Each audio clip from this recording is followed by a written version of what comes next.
Buenas tardes todos ustedes. De nuevo Juan Guillermo Guerrero Méndez. En YouTube con mi nombre pueden encontrar todos esos temas que se han tratado y todo lo que se aprende a diario y todo ese bombardeo de información que debemos de saber mínimos. Pues en este momento, con una sociedad tan triste, vamos a hablar sobre el estrés. Pero antes que todo, recuerda que tú estás en mí, yo estoy en ti, por lo tanto, nos necesitamos. Superemos el estrés.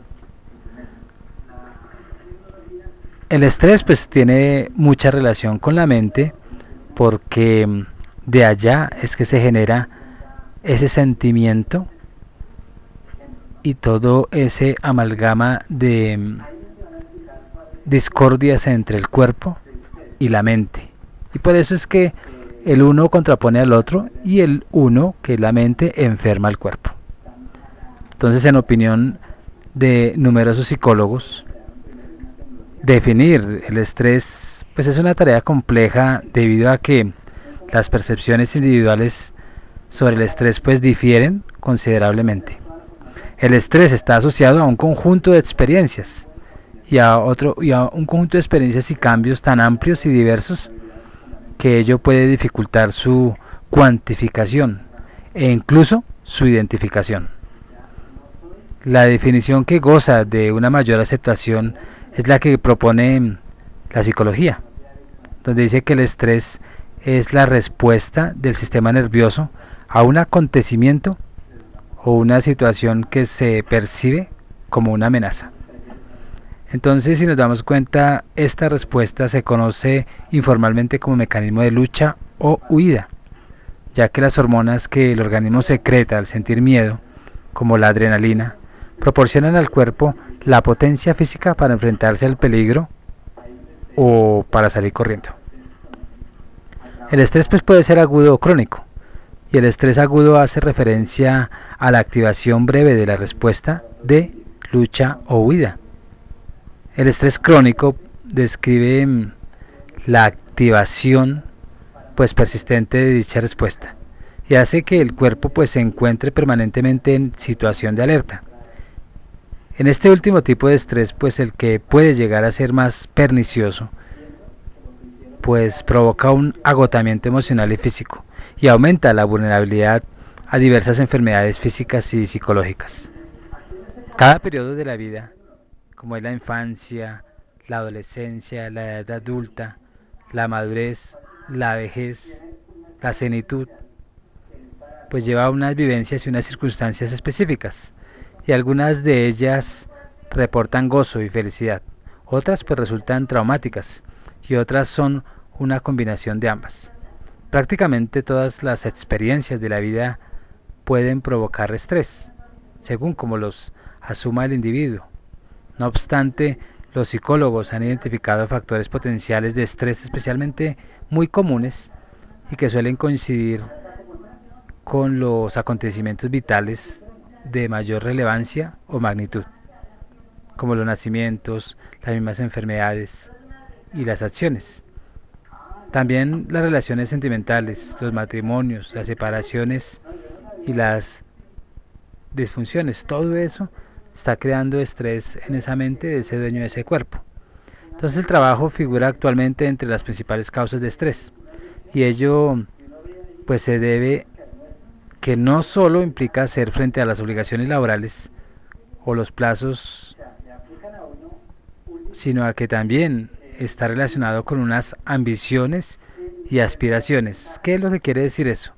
Que con el deseo de satisfacer las expectativas que los amigos, la familia los mismos compañeros depositan en nosotros, pues por nosotros suplir esa necesidad para ese público, pues nos genera cierta preocupación y cierto caos, y de ahí viene esa segregación de sustancias que creen o perciben que el cuerpo está en peligro. Y es tan enfermizo el estrés que uno pues debe empezar a comprenderlo. Y pese al uso generalizado del término estrés en ese lenguaje cotidiano, donde hasta los niños ya dicen tengo estrés y ya lo entienden y se sienten así como desajustados. Y aún como se manejan en los medios de comunicación, pues su definición como concepto clínico no es fácil. El estrés no es una enfermedad, aunque puede desembocar en ella y no tiene un origen específico, sino muchos. Tampoco pues provoca unas reacciones concretas, porque los síntomas varían notablemente de un caso a otro, y las personas afectadas pues suelen describirlos como cambios físicos. Y ellos dicen tengo constantes dolores de cabeza, otros tengo constante depresión, otros tengo mucha tristeza. Y si nos damos cuenta pues todo es emocional. O dicen estoy de mal humor. Y eso es conductual. O dice yo fumo más. O bien como una combinación de todos ellos. Entonces el lenguaje médico pues ha adoptado el término estrés del ámbito de la física, donde se utiliza para descubrir pues esa fuerza aplicada a un metal y la reacción del mismo, donde se puede doblar o recuperar su estado original, o bien romperse.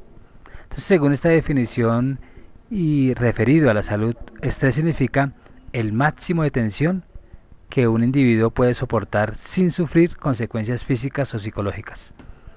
O dicho de otro modo, pues el estrés sería una sensación de opresión que parece estar al punto de asfixiar a quien la padece. Entonces el estrés puede estar provocado tanto por situaciones gratas como por sucesos desagradables, y puede manifestarse en todo tipo de personas y en todas las edades si las presiones que sufre el individuo supera su capacidad para afrontarlo. En la experiencia humana, pues el estrés puede clasificarse en dos categorías según su incidencia: el agudo, que es transitorio, y el crónico, de larga duración o recurrente. Entonces, tanto el estrés agudo como el crónico pueden también ser anticipatorios. El estrés anticipatorio pues está asociado a la capacidad de una persona para prever momentos o periodos de tensión o peligro. Y aunque generalmente se habla de estrés con relación a los perjuicios que puede ocasionar, esto no siempre es del todo adecuado, ya que el punto a partir del cual puede resultar nocivo varía de una persona a otra.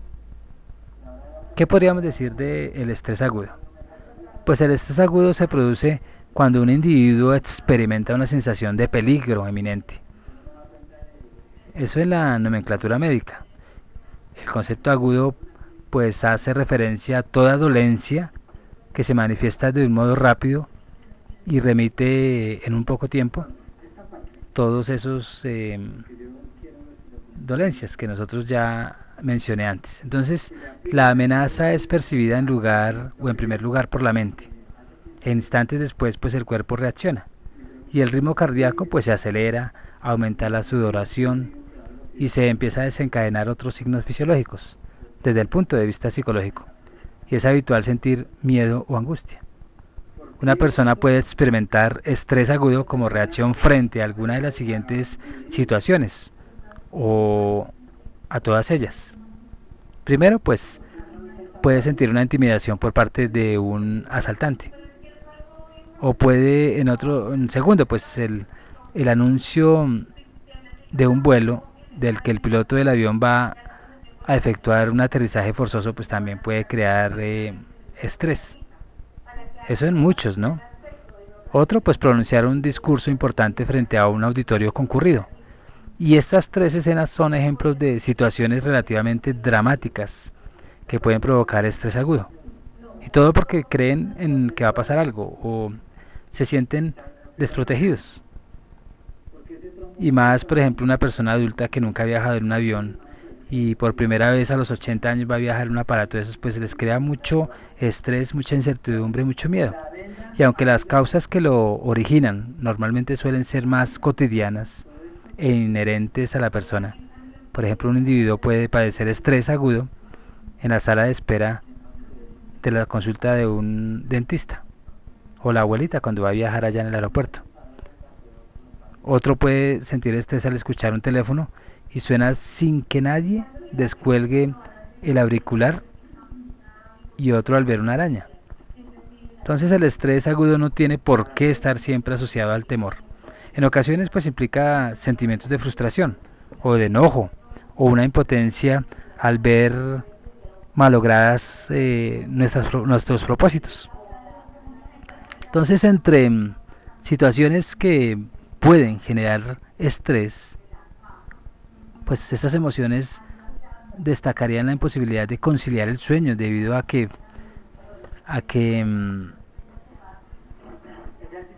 un ejemplo, si es una fiesta que se está celebrando en el piso vecino, o de cumplir en el trabajo con un plazo de entrega ajustado, o de llegar al tiempo a una cita urgente a causa del tráfico congestionado, eso crea cierta preocupación, ya sea por responsabilidad, ya sea porque al otro día tiene que madrugar, pero siempre se presenta porque uno le angustia una situación o una circunstancia.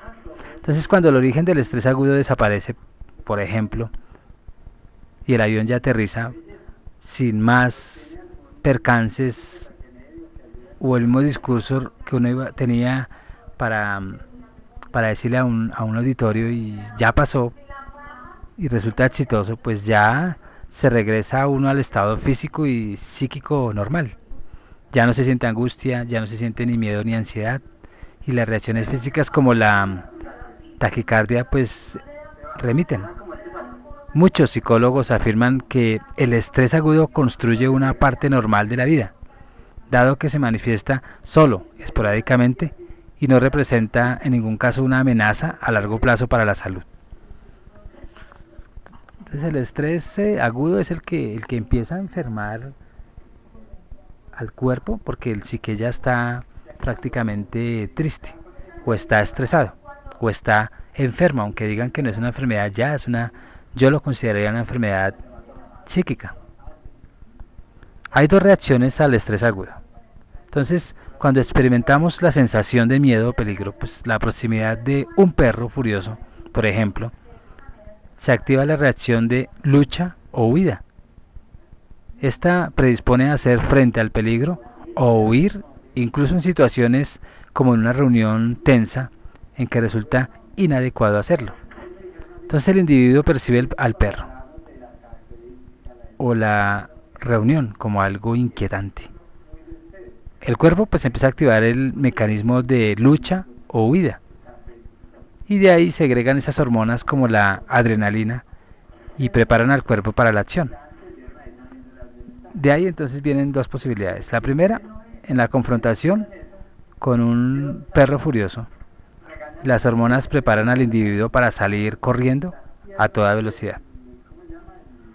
Y otra reacción tensa, que la persona no puede recurrir a la respuesta de lucha o huida, pues debe permanecer sentada o queda paralizada. O sea, hay las dos posibilidades. Se queda uno quieto por el estrés que le generó o corre por protección al peligro que se le avecina. La reacción de lucha o huida, pues esa respuesta fisiológica, porque es el cuerpo el que está reaccionando a ese estrés agudo, pues se conoce como mecanismo de lucha o huida. Y la aceptación fue acuñada por el fisiólogo estadounidense Walter Cannon en el siglo XIX, exactamente en 1871-1945. Pionero pues en el estudio del estrés. Cannon sostenía que el más básico de los instintos humanos es el de supervivencia. Al igual que muchos animales, pues los seres humanos experimentan reacciones automáticas necesarias para la adquisición de adaptarse a la supervivencia. Y ahí es donde viene el temblor, siente uno frío o elude uno el dolor mediante un acto reflejo. Entonces estas reacciones están gobernadas por el sistema nervioso y se producen sin la intervención consciente del individuo. La respuesta fisiológica al estrés agudo constituye uno de los mecanismos de supervivencia más sofisticados del cuerpo, por cuanto nos prepara para hacer frente a esas circunstancias que pueden poner en peligro nuestra vida. En todas las sociedades primitivas, los antropólogos se dan cuenta que los seres humanos pues vivían en un entorno que los exponía a constantes peligros. Y de hecho, pues se cree que la agresión del animal salvaje era una causa frecuente de muerte. En aquel entonces, pues la reacción fisiológica al estrés preparaba a las personas para los desafíos físicos más extremos.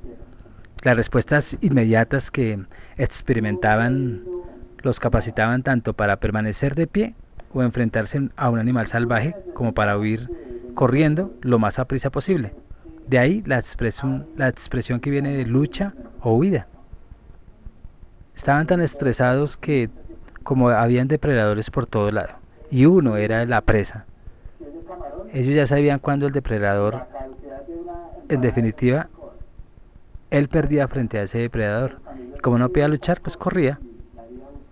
Y aún en la corrida había mucho estrés porque detrás venía quien iba a hacerle daño. Entonces la reacción de lucha o huida continúa siendo esencial en la actualidad, incluso en las sociedades industrializadas, donde los animales salvajes ciertamente escasean. Y si de pronto vemos como un camión, o como un camión digámoslo así, se vuelca o se precipita sin control hacia nosotros, pues necesitamos reaccionar con rapidez. Y si un atracador nos asalta, pues debemos luchar o bien correr para salvar nuestra vida. No obstante, Cannon describió la mayoría de factores estresantes modernos como de naturaleza simbólica y exentos de peligro para la integración física. En otras palabras, pues muchos de los retos a los que hacemos frente en la vida moderna ya no nos obliga a luchar o a huir. Ejemplos de amenazas simbólicas son el examen de acceso a la universidad o a una entrevista de trabajo. En ambas situaciones, pues una persona suele padecer estrés agudo, pues está siendo juzgada y desea dar una impresión inmejorable, lo que puede someterle a una inmensa presión psicológica. Aunque el cuerpo reaccione liberando hormonas relacionadas con el estrés, el individuo pues puede utilizarlas para huir o luchar. Por el contrario, debe permanecer sereno y pensar con calma. La fisiología del estrés agudo pues se ha desarrollado en los seres humanos como una manera de proporcionar energía al cuerpo, a fin de aludir o afrontar peligros reales, como la misma cercanía de un animal peligroso. Y hoy en día el mecanismo de lucha o huida suele activarse en situaciones que plantean amenazas psicológicas. Ahí es donde nos damos cuenta que una amenaza psicológica puede ser un examen, puede ser una cita con la mujer que uno le gusta mucho, o puede ser pues algo que uno no explica y busca esa sensación inconscientemente. Entonces la respuesta del cuerpo al mismo estrés, pues el cuerpo humano responde a él con una reacción hormonal en cadena, pues que para simplificar pues puede describirse del siguiente modo. Primero, pues el cerebro percibe una amenaza en una circunstancia o en una situación X. De ahí pues el hipotálamo envía un mensaje químico a la hipófisis, la cual pues secreta una hormona y la vierte al flujo sanguíneo. Continúa ese viaje y al llegar a las glándulas suprarrenales, pues esta hormona estimula la liberación de adrenalina y noradrenalina en la médula suprarrenal y también cortisol en la corteza suprarrenal. Posterior a esto, pues estas hormonas preparan al cuerpo para luchar o huir, y ahí es donde se favorece la disponibilidad de glucosa para la obtención de energía, empleando también grasas acumuladas como combustible. También hay un aumento del ritmo cardíaco, por lo tanto respiratorio. Otra digámoslo así, efecto que puede pasar es que desvía sangre de áreas no vitales. También hay una interrupción de funciones corporales no vitales. Y los sentidos pues se ponen como muy agudos, se intensifica la agudeza y mejora uno la capacidad de coagulación de la misma sangre. La fisiología del estrés agudo, pues la reacción del cuerpo frente al estrés agudo pues tiene lugar en forma de una compleja cadena de alteraciones fisiológicas, en las que también pues interviene el cerebro y las glándulas suprarrenales. El cerebro pues empieza o más bien evalúa una situación y decide si es o no estresante. En caso afirmativo pues se activa la liberación de las hormonas de estrés y sus efectos en el organismo son múltiples. Por ejemplo, el ritmo cardíaco se acelera y los músculos se tensan preparándose para la acción. Cuando la respuesta corporal al estrés se desencadena, pues la rama simpática del sistema nervioso autónomo que dispone al cuerpo para la acción entra en juego y el hipotálamo ubicado en el cerebro pues estimula la hipófisis para liberar hormonas que activan las glándulas suprarrenales pues en la parte superior de los riñones. Estas liberan pues tres hormonas, la adrenalina y noradrenalina, conocidas como catecolaminas y cortisol. Esas son las tres sustancias que empieza a liberar. La adrenalina y el cortisol pues proporcionan al organismo una fuente de energía para hacer frente a la situación y la noradrenalina estimula las terminales nerviosas e inicia en el organismo un estado de alerta. El efecto combinado de las tres hormonas pues da lugar a las siguientes reacciones. Primero, la glucosa, que es el azúcar, pues se hace presente en la sangre y las grasas se vierten en el flujo sanguíneo para proporcionar más energía. Segundo, las endorfinas, que son calmantes naturales del dolor, se vierten en la sangre para retardar la sensación de malestar. Tercero, pues el pulso se acelera y los latidos del corazón se intensifican y la presión sanguínea aumenta. Estos cambios pues aceleran el flujo de sangre oxigenada hacia los músculos, muy necesaria, puesto que para generar energía es preciso mucho oxígeno.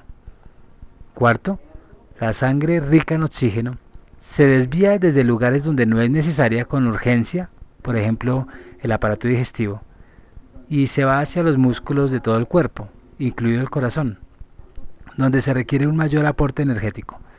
Y el aporte de sangre a los capilares en la superficie de la piel se reduce, razón por la cual esta adquiere un tono pálido, uno a veces queda pálido de una. Quinto, pues las funciones corporales no esenciales, como las reacciones del sistema inmunitario y la digestión, pues disminuye o se interrumpen. Y eso es por un tiempo, o sea, es muy temporal.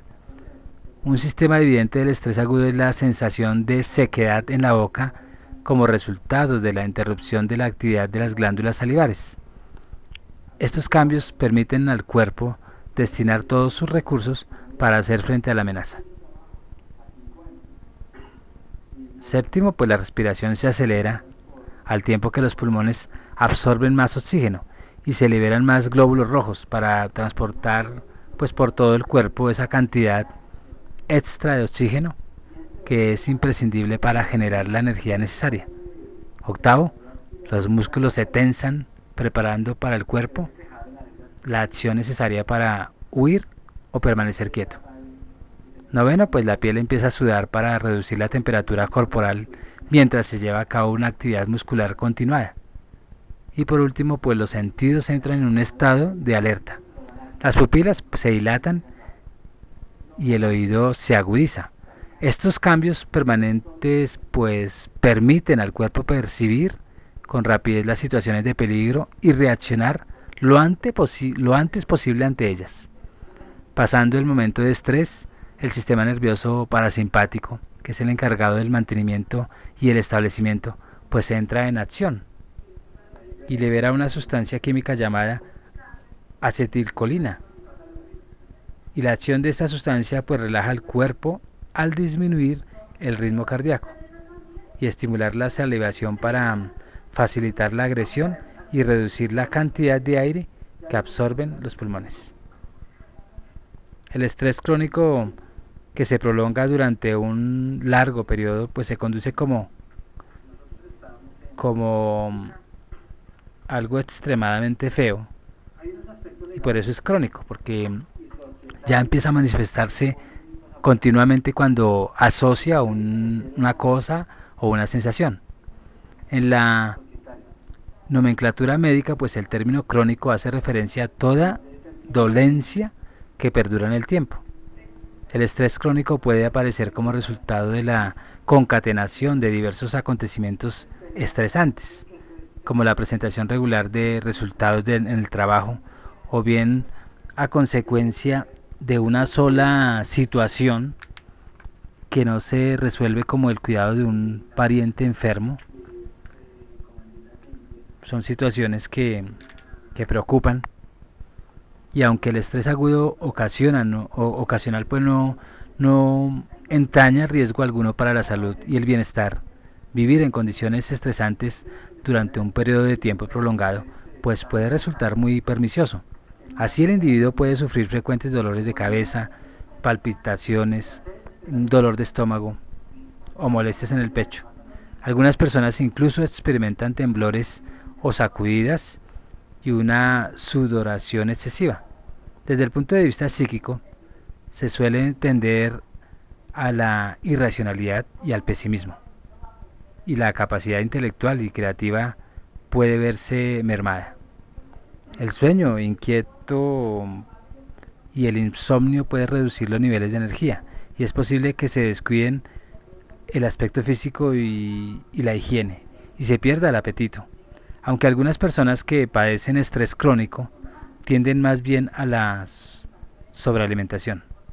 El deseo sexual disminuye, ya que el estrés afecta al sistema nervioso central, que se coloca en situaciones de alarma, reduciendo la secreción de hormonas sexuales y como consecuencia del deseo sexual. Los signos del estrés difieren de una persona a otra, por ello más que buscar un conjunto de síntomas específicos, es preferible hablar de alteraciones en las emociones y el comportamiento y el estado físico habitual. Entonces, durante la década de los 30, el endocrino Hans llevó a cabo algunas de las primeras investigaciones acerca de la relación entre el estrés agudo y el crónico. Hans Selye extrapoló sus descubrimientos en animales a los seres humanos y en 1946 propuso la idea del síndrome general de activación. Sugirió que existen 3 fases de la reacción del estrés. En primer lugar, pues aparece la respuesta aguda o fase de alarma, en la que las glándulas suprarrenales liberan las hormonas asociadas al estrés como parte de la reacción de lucha o huida. El segundo término, pues tiene lugar la fase de resistencia, en la que a todas las respuestas físicas de la etapa anterior se suma el desafío al que se ve sometido el sistema inmunitario. Y el tercer y último lugar, pues se produce el agotamiento o conjunto de respuestas físicas al que en ocasiones se hace referencia como extinción, en el que el bienestar total del individuo, como es el mental, el emocional y el conductual y físico, se ve comprometido. Entonces el estrés crónico puede asociarse a las múltiples exigencias propias de la vida moderna. En el transcurso de un solo día, una persona debe desplazarse en un medio de transporte público atestado o soportar los embotellamientos del tráfico de las horas punta, o desempeñar un trabajo probablemente tedioso, agotador, mal pagado y aún peligroso, y después regresar a casa donde le esperan las obligaciones familiares. Entonces el estrés crónico puede también responder a una sola circunstancia y no a varias. Por ejemplo, un accidente de tráfico, un periodo de desempleo prolongado o luchar por una reacción que fracasa sin situaciones que pueden dar lugar a trastornos físicos y emocionales de larga duración. Entonces es muy aconsejable poner en práctica las técnicas de control del estrés en cuanto se destacan los primeros síntomas de estrés crónico. Una actuación a tiempo pues puede evitar que la dolencia llegue a ser perniciosa. La práctica habitual de algunas técnicas de relajación profunda pues está muy indicada en estos casos, ya que consigue eliminar las contracturas musculares, a la vez que proporciona un verdadero descanso y favorece el sueño. Y ese sueño pues es reparador y la persona se levanta más descansada, porque aumenta la energía vital y la salud en general pues mejora notablemente. Los efectos de la mejora o más bien de esa relajación a largo plazo pues también son sorprendentes a nivel mental, ya que ejerce una influencia beneficiosa en las actividades y actitudes y comportamientos. Entonces la persona sin apenas darse cuenta comienza a restar importancia a los pequeños inconvenientes de la vida cotidiana. Su mente ya no se pierde en divagaciones, sino que experimenta una sensación de calma y serenidad, a la vez que aumenta su claridad y facilidad para resolver los verdaderos problemas. Porque de todas maneras la relajación hace que uno entienda este mundo con más facilidad, porque tiene mucho elemento reflexivo cada vez que está en esos estados. Entonces las hormonas son pues cumplen más bien una función en todo el proceso del estrés que se está creando o que se está viviendo, ya sea crónico o agudo. La fisiología del estrés crónico, podríamos decir que en las últimas décadas se ha desarrollado un nuevo ámbito de investigación denominada psiconeuroinmunología, PNI. Esta disciplina examina la relación entre el estrés y los sistemas nerviosos, o más bien el sistema nervioso, porque es a nivel individual, el sistema inmunitario o inmune y el endocrino hormonal. Concretamente pues parece que el estrés crónico repercute negativamente sobre el sistema inmunitario o inmune, y el sistema inmune es el mecanismo con el que el organismo cuenta para luchar contra las infecciones, y su acción consiste en el reconocimiento de los organismos invasores o células tumorales y la posterior organización de un ataque específico contra ellos. Las investigaciones sugieren que las personas infelices, estresadas, deprimidas, pues tienen más probabilidad de padecer una serie de enfermedades que aquellas otras que han aprendido a controlar el estrés de un modo eficaz y mantienen una disponibilidad de ánimo relajada y positiva. Aunque se desconoce con exactitud el modo en que el estrés debilita el sistema inmune, sin duda sabe producirse algunas alteraciones en la química del cerebro.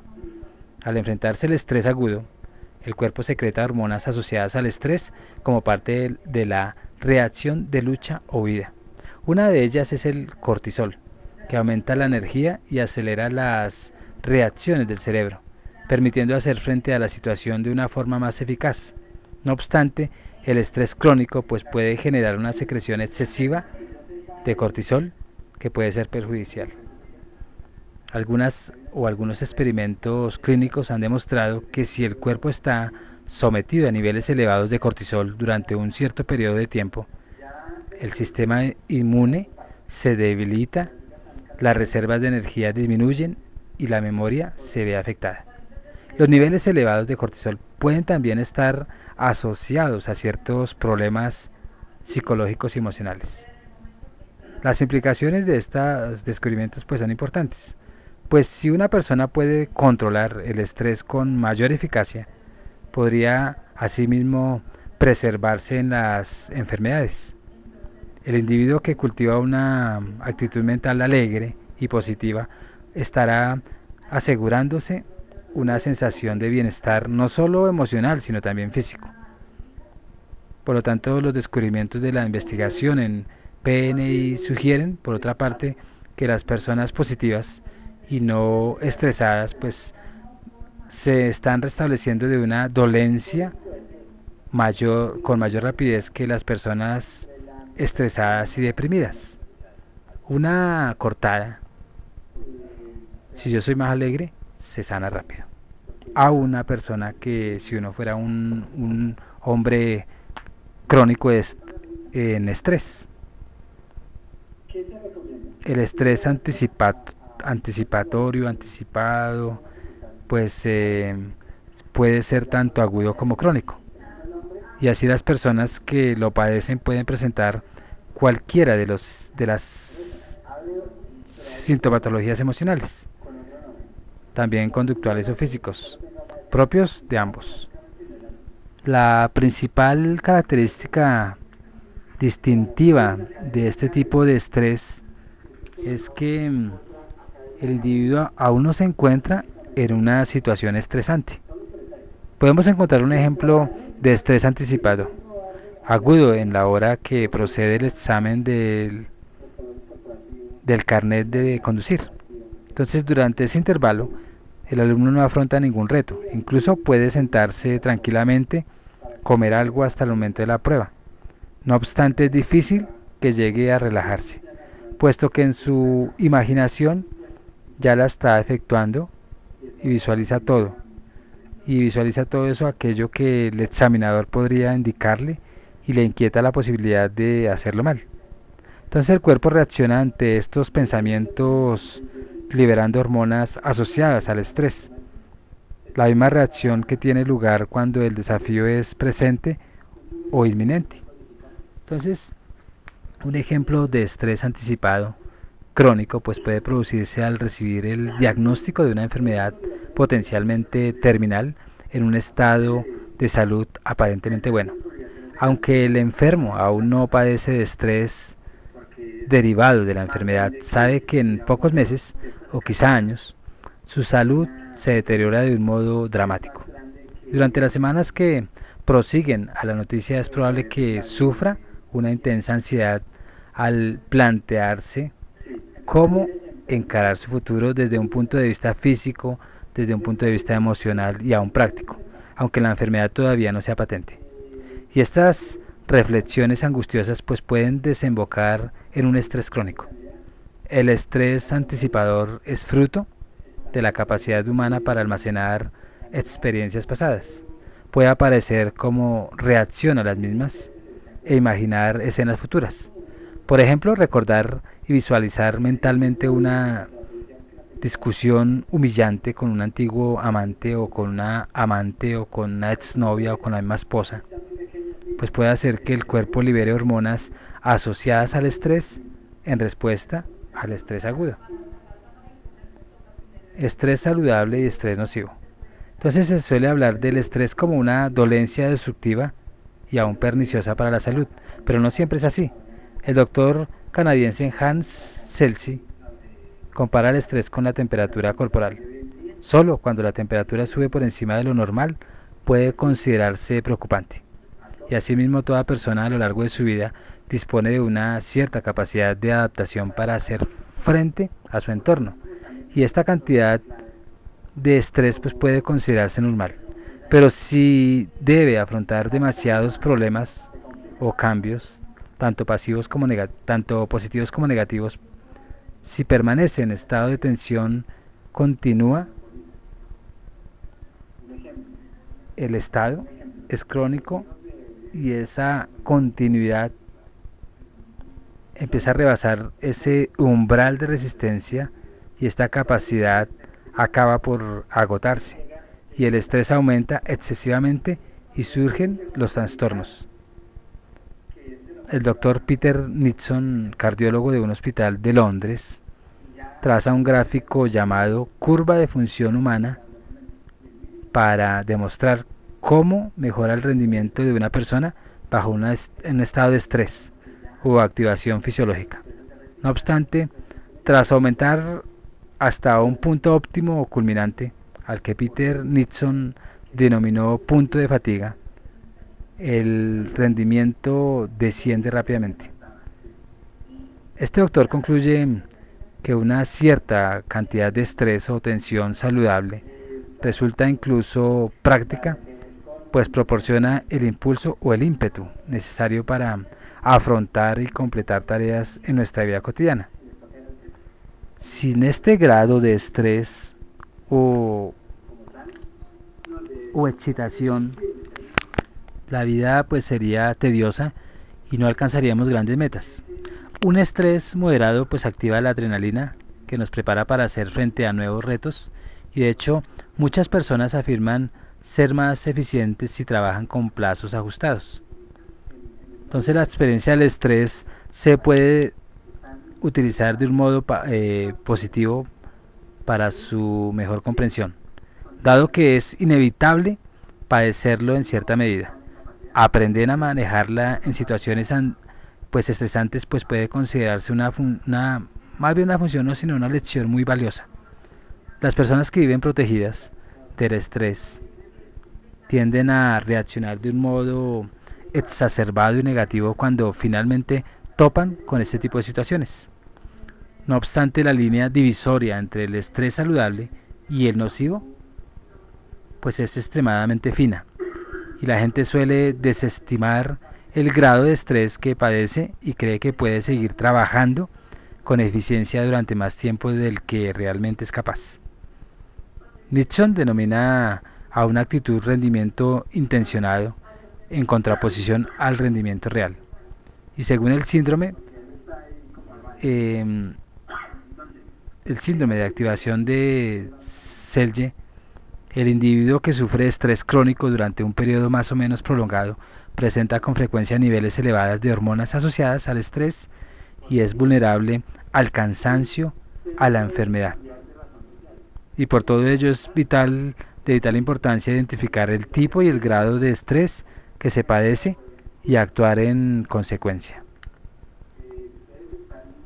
El efecto del estrés crónico en la salud, pues podríamos decir que los resultados de las múltiples investigaciones que se han llevado a cabo en los últimos años, pues evidencian claramente que las emociones repercuten en la salud.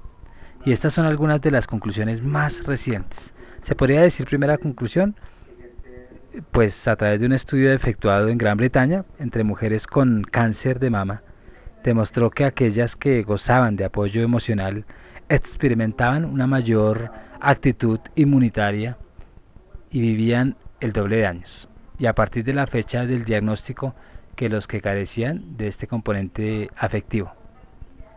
Un estudio adecuado en Estados Unidos, otra conclusión, pues demuestra que las personas al cuidado de un pariente enfermo de Alzheimer pues eran más vulnerables a los resfriados severos, y que 2 años después de dejar de encargarse del enfermo, su sistema inmune seguía debilitado. Otra conclusión podríamos decir que también basada en investigaciones sobre los efectos del estrés académico de un grupo de estudiantes de medicina, demostró que los individuos proclives a la ansiedad y con escaso apoyo social presentaban una respuesta menor de los anticuerpos y de las células inmunes cuando eran expuestas a una vacuna que simulaba una infección. Y otra conclusión podríamos decir que un estudio publicado en la revista británica especializada en medicina en el 95 afirma que el proceso de curación en una herida pues era más lento en personas psíquicamente estresadas, o sea, los que estaban en ese cuadro. Y los factores que determinan si el estrés es nocivo, entonces podríamos decir, primero, el modo en que percibimos la situación supone, vamos a hacer una pregunta entonces, ¿supone un excitante reto o una carga abrumadora?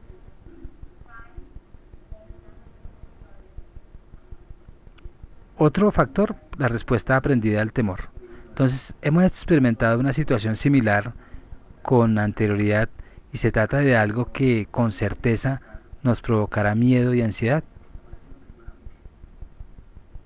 Otro factor es, un tercer factor, en qué medida tenemos control de nosotros mismos.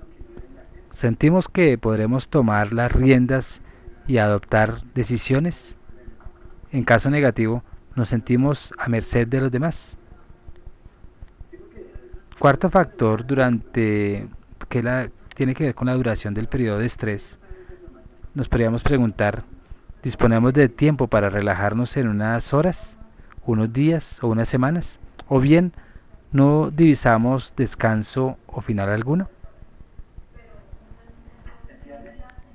Quinto, nuestra personalidad. También nos preguntaríamos, ¿nuestro carácter es sereno y nos relajamos con facilidad o por el contrario, tendemos a sucumbir a la ansiedad? Sexto, que tiene que ver con recompensas potenciales como un ascenso, el reconocimiento de nuestros compañeros o el aprecio de nuestra familia. Y ahí nos vamos a formular la siguiente pregunta. ¿Obtendremos algún beneficio de aquello que nos está provocando estrés? La séptima factor que determina el estrés nocivo, podríamos decir los diferentes orígenes del estrés. Y nos preguntaríamos, ¿estamos haciendo frente a la presión que procede de un solo ámbito de nuestra vida o a la de varios? Y por último, relaciones con otras personas. ¿Podremos disfrutar de la ayuda práctica o emocional de otras personas? Entonces el estrés, como nos damos cuenta, es toda una ciencia solamente con el estrés, donde tenemos que darnos cuenta de muchas cosas para no estar ni afectados ni pertenecer a ese grupo, porque estamos determinando si estamos manejando la inteligencia emocional. ¿Cómo detectar entonces los niveles nocivos de estrés? Y viene esa pregunta. Detectar los niveles nocivos de estrés, entonces uno dice, pero ¿cómo hago para yo detectar eso? Entonces preguntémonos, ¿cuándo se transforma el estrés agudo en estrés crónico y cuánto tiempo debe perdurar el crónico para que aparezcan síntomas nocivos? Pues no existe respuesta precisa a estas preguntas, porque el mismo estrés pues afecta de diferentes maneras en función de la misma personalidad y de la capacidad individual para manejarse en determinadas situaciones. Trabajar una gran cantidad de horas durante 7 días a la semana pues puede empezar a generar en cada uno de nosotros un nivel de estrés pernicioso en una persona, o en dos, o en tres, o en un grupo, mientras que otra pues empieza a asumir ese exceso de trabajo como un excitante desafío que le pondrá a prueba y sufrirá pues unas mínimas consecuencias negativas, al margen del inevitable cansancio fruto del trabajo intenso. Entonces la habilidad de una persona para salir airosa, victoriosa pues de una situación estresante depende con frecuencia de la óptima y sólida que sea su autoestima. También se ha demostrado que los individuos de personalidad sociables pues que disfrutan de relaciones íntimas y apoyo afectivo pues tienden a desenvolverse mejor que los de carácter introvertido y solitario, y habitualmente más reacios a mostrar sus sentimientos.